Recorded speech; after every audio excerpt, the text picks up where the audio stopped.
Magandang hapon ho sa ating lahat, no? Magandang hapon ho. Salamat po sa ating mga partners na media for being here so that we send more clarity on the issues at hand. First, on the matter of Senator Bato de la Rosa, no? First, we confirm that there is existing valid arrest warrant from the ICC. He is charged as a co-perpetrator in the crime against humanity. Second, we also likewise confirm also the fact that based on evidence, pieces of evidence we've relayed, information in the past few days, Senator Bato is not in the Senate premises. Third, yesterday, the Supreme Court did not issue a temporary restraining order, neither was a status quo ante order was issued. But the main case is still pending with the Supreme Court. Fourth, the arrest warrant is enforceable. Based on all these four basic premises, I would like to confirm. One, the Philippine law enforcement agencies, which would include the PNP, the National Bureau of Investigation, are now tasked to effect the arrest of Senator Bato de la Rosa. Senator Bato is a fugitive from justice, and he should be brought to the ICC to face the charges before him. Okay, on the matter regarding the ongoing the panel, the investigation of the DOJ panel on the events that transpired from May 11 to May 14. It's ongoing. We are in receipt already of the report from the GSIS. We are already also in receipt of the complete report from the NBI. The PNP asked for some time to collate remember the press briefing I had together with General Artates and Secretary John Big at the office of the President the other day. The PNP is collating all documents and will be transmitting it to us soon. Next, we also made a request to the MMDA for all footages related to, especially during May 14, after the 2:30 a.m. Apparent escape of Senator Bato from the Senate premises. Our panel also would be inspecting physically the exact time would be either tomorrow or today. We will be visiting GSI's premises, and there's a request also for a similar visit also to the Senate premises where the event transpired. Okay, so I can take Polo. I can take one or two questions. Good afternoon, Spokes. Good afternoon, Attorney Secretary Vida. Yes. Given the pronouncement you've announced earlier that you are now directing the law enforcement agencies to conduct an operation, do you know? The exact term is to effect the arrest of Senator Bato de la Rosa pursuant to the validly issued ICC arrest warrant. So pwede na po bang magsagawa ng manhunt operation ang NBI, ang PNP? Huwag na natin. Manhunt is a dramatic or a sarsuela word. They will effect the arrest warrant. Okay. But have you also communicated with the NBI regarding that matter? Nakipag-usap na po ba sa inyong NBI regarding that matter from yesterday? Kasi we tried reaching the NBI and they said na wala rin po silang pwedeng comment na may ibibigay po nila yan sa inyo. Ngayon, nagsabi na po kayo na pwede nang ma-enforce yung warrant. Can you now direct the NBI to take part or do an operation regarding that case? Yes, exactly the purpose of this press briefing is to make that public announcement. Yes. NBI can already conduct to pursue their operations to effect the service of the arrest warrant. Thank you. Hi, Sir Camille po from TV5. Meaning, sir, hindi na kumbaga wala na sir yung conditional arrest nung Friday na kapag nag-attempt siya na umalis ng bansa, saka lang siya hulihin. So ngayon, ibig sabihin, kahit nandito siya sa bansa, makita siya, pwede na siyang damputin, arestuhin. Ganun na po, sir. Tama yan. So sir, ano po yung mangyayari doon sa, kasi ginigate din po nung kampo ni Senator Bato ay wala pang final ruling doon sa main petition nung inihain ni Senator Bato. So hindi na po hihintayin ng gobyerno na maglabas ng final ruling ang Korte Suprema doon sa mga legal issues, doon sa pinaka-merits ng kaso. Ganun po ba Again, I go mangyayari? back to the four premises I stated earlier. First, there's a valid arrest warrant issued by the ICC. Second, he is not in the Senate in the Senate premises. Third, there's no TRO or any interim order from the Supreme Court. Fourth, the arrest warrant is now enforceable. So it will be enforced and it will be served to the person of Senator Bato de la Rosa. Sir, anong mangyayari kapag na-aresto na siya? Will he be automatically surrendered right away in The Hague like what happened to the former president? Or may in custody ba muna siya sa PNP? Ano po yung magiging proseso? Okay, these are operational matters that I cannot discuss so that we don't defeat the purpose of the arrest, which is the ultimate objective is to bring him to the ICC. Okay, we have time for one more question. I think the next Sunday is already. I have another meeting. No? Wanted to talk to you first and to make an announcement, but Paula will seek further clarifications after my. Secretary, good afternoon. Jairo from Rappler. Operationally, Secretary, you said that huwag natin gamitin yung manhunt operation. But operationally, what would happen now? Magkakandak na po ba ng search operation, ang PNP, ang NBI? How will they implement Alam niyo po the yung warrant? mga law enforcement agencies natin, trained po yung yan. Alam nila may standard operating procedure, meron yung mga intel gathering, intel analysis, counter-intelligence measures that they will pursue. And they are expected to pursue this. And do we All of expect, do we expect them to have a common plan, a common, operational procedure on how to arrest na to? Magkakaroon po ba kayo ng meeting? Nagkaroon na po ba ng meeting ang NBI, ang PNP, at ang ating mga law enforcement agents to implement this warrant of arrest? Definitely, there's coordination among the various law enforcement agencies. There are existing guidelines, standard operating procedures to effect the arrest, and all of this will be followed.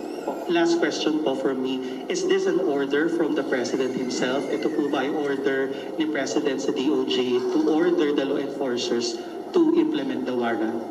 Sir. So actually, this presupposes any order because this is actually giving operationalizing a valid arrest warrant. Okay, and given that there's no interim order from the Supreme Court, the same is now enforceable, and the law enforcement agencies will enforce them. Secretary, good afternoon. Darlene po from GMA News. Sorry, Darlene, that was the last question. Yeah, last one. Yeah, last one. Do we have leads or information through the NBI kung nasaan ngayon si Senator Bato de la Rosa? Yes, definitely. I heard there are leads that they're working on. There are leads. As to the exact leads, I cannot discuss them. First, I'm not privy to those leads.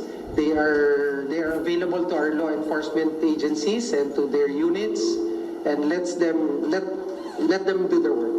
Timetable po, Secretary, meron po. Timetable, pwede ba mamaya, alauna? Hopefully we do it as fast as we can. Secretary, a word of warning po. Baka po may gusto kayong sabihin to those who might help him evade justice or escape from Yes, this is precisely the core, no?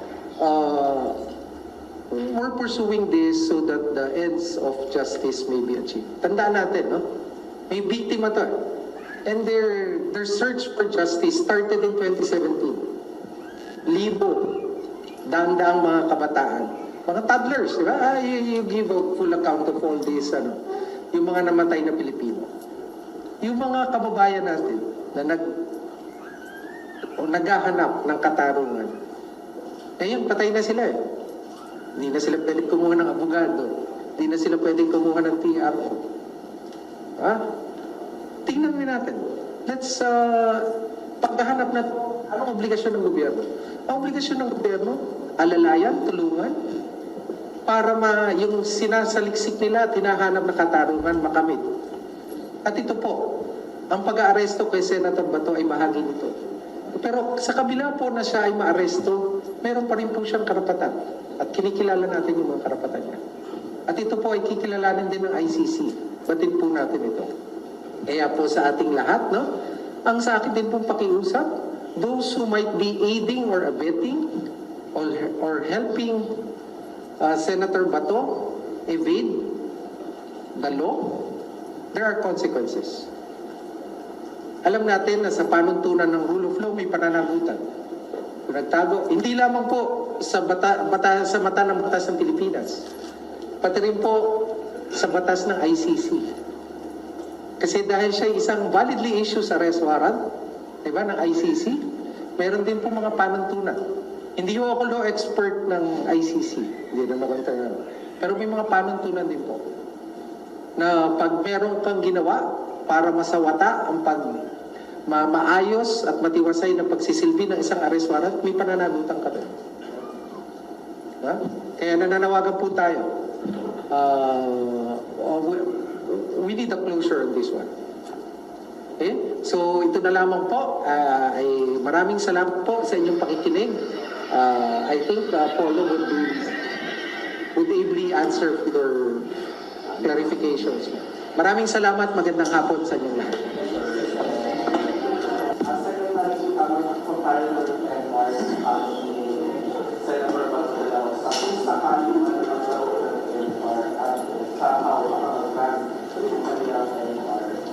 Paano siya makaka-apekto dun sa inyong operations papatupan?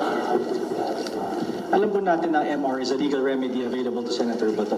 No, that's available to any person whose application may have been denied before any court. But be that as it may, ito po yung directive ngayon, and it's too early for us to speculate. Okay, I think we'll cross the bridge when we get there. That's the, ito muna tayo. No? And the directive is that there is now that instruction, okay, that the warrant is enforceable.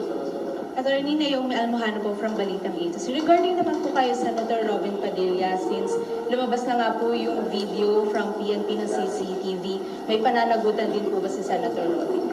Depende na po yun sa fact-finding panel, no? Because we understand na kahit yung facts by the PNP, by the DLG have already made their own investigation.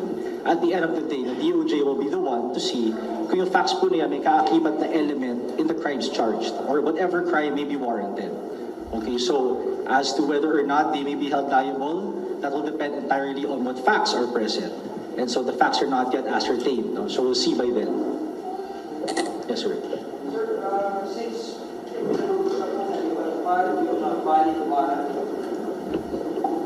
Again, sir, Grant Hilario from Bombo Radio. Sir, since pinag-utos na po na i-take effect yung valid warrant against Senator Bato from ICC, sir, does this mean or does this show na nakikipag-coordinate po ang government sa ICC? Okay, what we know is that the warrant was delivered to the Philippines. Now, this was last year, and it was unsealed on May 12, 2026. Yun na po at natin alam, no? There was a chain of command, in bringing that warrant to the proper government or agency here in the Philippines. No, so that's all we know. Siyempre, nanggaling po sa ICC yung warrant. I think that speaks for itself. Okay, sir. So, bali, ang isa-serve po natin kay Senator Bato ay yung mismong arrest warrant ng ICC at hindi yung arrest warrant na mula sa isang local court. ICC warrant po. Okay. Sir, yung magiging proseso now for serving the warrant against Senator Bato, will it be the same process with former President Duterte? Na may PCTC, tapos may andun din nun si PG, yung mga, kasi yung, ang difference kasi nung pag-implement ng warrant initially nun ay NBI lang yung nakita natin. So, paano na ngayon yung magiging process? Lahat naman po kasi yan, NBI, PNP, even the PCTC. It all falls within the law enforcement cluster of our government. So as to the exact procedure, well, syempre, we know that the situation is very distinct even former President Duterte's arrest was distinct from any other arrest that has happened before. So, as long as law enforcement will mag-enforce, I think that would be the proper protocol under our laws. May records po ba tayong na-receive about sa travel ni Senator Bato? Marami pong available records sa department. Of course, the Bureau of Immigration is an attached agency. As to existing records right now, wala po kami natatanggap o nakikita. Okay, just to make that clear. But of course, the records will always be available to the Department of Justice. Jo. Sir, Sec Vida mentioned earlier na may consequences po yung mga tutulong kay Senator Bato. Can you expound ano po yung mga charges na pwede po nilang kaharapin and ilang taon po kaya yung possible na pagkakakulong po na ibibigay sa kanila? Okay, thank you. Okay, again, ang crimes kasi, they have elements. And the elements will have to jive or to coincide with the factual circumstances. So depende po yan. Kung may mag-aid and abet, well, maraming pwedeng maging charge. Perhaps obstruction to justice. But all these things kasi, right now, we could only speculate. Right? Until we have the facts ascertained wholly. Hintayin na lang po natin. No? Attorney, point of clarification lang. Is this the first time the DOJ issued such order to enforce the arrest warrant of ICC against Senator Bato de la Rosa? This will be the first time that, no, okay, so just to be clear, the warrant, ICC warrant has always been valid and enforceable. Okay, it was unsealed May 12. The government recognized it as valid and enforceable. Okay, the directive now is to enforce it. Bakit tinatanong niyo siguro, bakit now, di ba? Well, we know that previously, when the warrant was attempted to be served onto Senator Bato at the Senate Hall, di ba, in Senate, there was a defense launched. No? Para sabihin na natin na it was the Senate itself, well, to be clear, factually, the Senate granted him protective custody. So, in respect, in deference to the Senate as a co-equal branch of government, courtesy to them, the directive then was to stand down. Okay, that's one factor. The other factor would be our deference to the courts. Because at that time, alam natin na may pending petition, right, for application for TRO as an interim relief with the Supreme Court. So now that the factual circumstances have changed, diba? First of all, he's no longer under protective custody of the Senate because he's not in the Senate. Second, the application for TRO has been denied outright by the Supreme Court. So iba na ngayon. That's why this directive is being done now. Pero wala pong earlier order nung May 12 to enforce the arrest warrant. Well, of course, the warrant, it was attempted to be served at that time, di ba?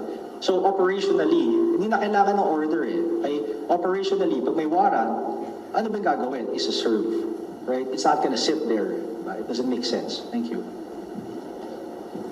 Attorney, good afternoon. I'm Nestor Corrales from Reuters. Will the government be asking or be issuing a whole departure order against Senator Bato? I'm sorry, can you repeat that question? Will there be a whole departure order against Senator Bato? Well, right now we know that there's no HTO. Okay, as to where will there be, that's not for the Department of Justice to decide on. We know an HTO is issued by a competent court, diba? Court of competent jurisdiction.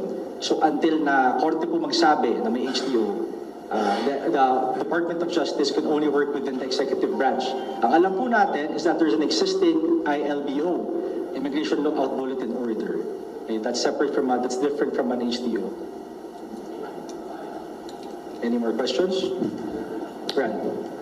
As of now, May 21, meron na po bang information or pinapadala sa atin na iba pang warrant from ICC? Ang alam po natin, the only confirmed warrant is the one against Senator Bato de la Rosa.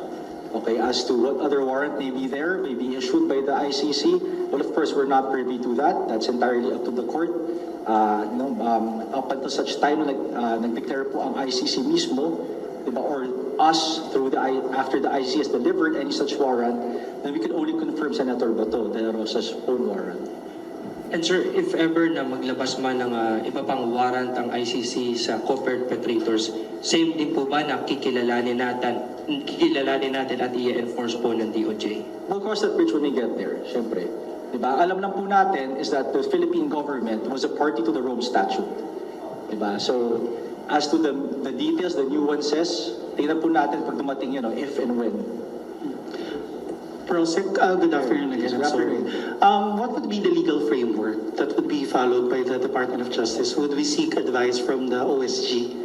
So, especially on whether to, bring him to a local competent court or not. What would be the legal framework, if ever? Well, again, the answer is the same. We'll cross that bridge when we get there. As to what legal framework, of course, the legal framework that operates within the Philippines, and we know that's not just our laws. Okay, we also understand that we were a party again to the Rome Statute. So, I mean, and we're also a party, we were not only a party to that, we're also a party to many different treaties. So it's not just, when we say framework, legal framework, it's the whole operation of all our laws. Yes, sir. Yes, sir. Benedict Samson po from UNTV. So, Attorney, ginigit ng kampo ni Senator Bato na hindi daw dumaan sa proper channel itong ICC warrant of arrest. Totoo po ba ito? Paano yung coordination? As to the claim na di dumaan sa proper channel, that begs the question, ano ba yung tingin niya, yung proper channel, and ano ba tingin niya nangyari? Diba? The government, the DOJ stands by its position that there was coordination among different branches. Diba? Contrary to what others may be speculating, that the warrant was delivered to the PCTC and then delivered to the NBI in turn. The NBI's law enforcement then attempted to enforce the warrant. Syempre, we know what happened at the Senate during the period of May 11 to May 14. Okay? Sir, good afternoon. Sir, pwede bang clarify lang, ano po yung mga possible processes na pagdaanan ni Senator Bato once na ma-arresto siya or before siya dalhin sa ICC, turn over sa ICC? Again, sir, let's just focus lang po muna tayo sa ngayon. No? Ang alam natin may directive na to enforce the warrant. Okay? He will be arrested if found. Diba? And on that note, we encourage the citizens of the Philippines to exercise their sense of civic duty na kung may leads po. Diba? Again, to echo Secretary Vida, it's crowdsourcing. If any information is available to the department and to the government as to Senator Bato's whereabouts, we encourage everyone, we implore everyone to submit that evidence, to submit that information. As to what gagawin, sir, pag na-aresto siya, syempre, may proseso din po yan. But right now, we'll have to first find out where he is. I mean, first to arrest him. That's the goal. Okay, again, with the available information to us, as well as all the information that we can gather from everyone in the country. Attorney, in the absence not really in the absence of any operation, manhunt, whatever you want to call it, but would you want to call on Senator Bato to turn himself over to the authorities instead? Yes, of course. No, we know na it will make the job of the government easier if an accused or if a fugitive from justice were to surrender himself. Diba? That's as far as we know. Surrender, make our lives easier. Thank you. Secretary. Hi, sir. Okay. Sir. Yes, sir. Yes. So, what's the DOJ or the government's mechanism to ensure that Senator Bato will not escape from the country? Aside from the ILBO, will you be applying for a whole departure order, or is this applicable in the case of Senator Bato? Well, okay, just to be technical, sir, no, you can't apply for a whole departure order because there's no existing case against him. Okay, you may apply for a PHDO, but even then, there will have to be a case pending preliminary investigation, both of which can only be applied for in the courts. All right, so first we want to follow the law, and the law says that these remedies, provisional as they may be, are only available in the court of law in the Philippines, diba? So what can we do against the ILBO? But not with that being said, syempre may mga mechanism na tayo na to make sure to have oversight over him, right? Hindi naman yan basta-basta we will let him roam around, just to be clear. The Philippine government has resources, and again, at the same time, we encourage the public to give us information, make our lives easier. Sir, excuse me. On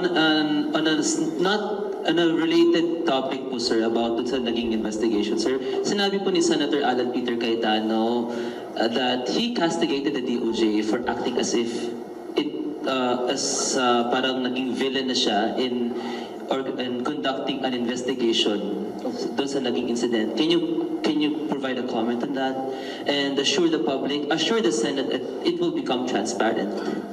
as to his statements. You mean? Yes po, sir. Okay, no, for this kasi, this goes into whatever facts may be discovered or ascertained by the panel, no? So, we would rather not comment on that. The Department of Justice convened for this fact-finding panel for the precise reason of investigating what really transpired during the period of May 11 to May 14. So, we'll let them do their own job. Okay, so we'd rather not preempt any findings. We'd rather not preclude them from what they may say on their own competence. Okay? So yun lang po muna. Sir, Last question, please. what's the position of the government or reaction board from the government dun po sa apela ni Senator De La Rosa na sana huwag siya isuko ni Pangulong Marcos sa ICC at protektahan siya bilang Pilipino po? Alam niyo po, okay, the Philippines is a sovereign state. Right? That is the reason why it was able to enter into treaties in the first place.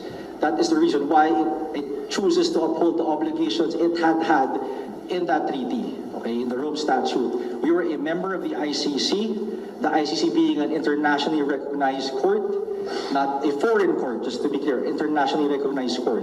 So lahat po ng ginagawa natin ngayon is in the exercise of our absolute sovereignty, not the other way around, just to be clear. Okay, thank you. Sige, one last. Sir, kung hindi pwede mag-apply ng HDO dahil sabi nyo walang existing case, as you said earlier, possible ba na mag-apply ang government ng Interpol Red Notice for him? Pwede ba yun? As far as I know, there is an application for an Interpol Red Notice. Of course, I mean, that is a remedy available to us, syempre, di ba? Here's one. Sir, to clarify, ito na talaga. So, ang HDO applicable lang sa cases dito? Applicable lang sa cases dito kasi korte lang ng Pilipinas ang po pwede mag-issue nun. Okay. Ayun lang naman yung naging issue kasi, of course, the HDO cannot be enforced anywhere else. Okay, as opposed to an ICC warrant na international warrant. Thank you for your time.